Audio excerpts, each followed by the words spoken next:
سونا اگر عبادت کے بعد ہو تو نیند بھی شفا بن جاتی ہے۔ ہر وہ چیز جو دل کو باعث صحت کے لیے بہتر نہیں ہوتی، دل کے سکون کے لیے سب سے بڑی دوا اللہ کا ذکر ہے۔ ہر نماز کے بعد 5 منٹ کا سکوت ذہنی سکون کو بڑھاتا ہے۔ ہر وہ آنکھ جو رات کو روتی ہے صبح جسم کو تھکا دیتی ہے۔ دل کا بوجھ کم کرنا ہو تو معاف کرنا سیکھو۔ گہری نیند ایک ایسی دولت ہے جو ہر دولت مند کے پاس نہیں ہوتی۔ اپنے دل کو صاف رکھو، جسم خود بخود تندرست رہتا ہے۔ سکون صرف 2 جگہ ملتا ہے، سجدے میں اور ماں کی دعا میں۔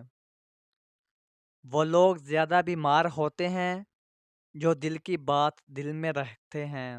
پانی وقت پر پینا دوا سے بہتر ہے اور بے وقت پینا بیماری کی جڑ ہے۔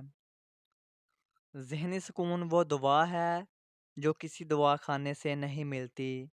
سادہ خوراک، سادہ زندگی، سادہ سوچ لمبی عمر کی ضمانت ہے۔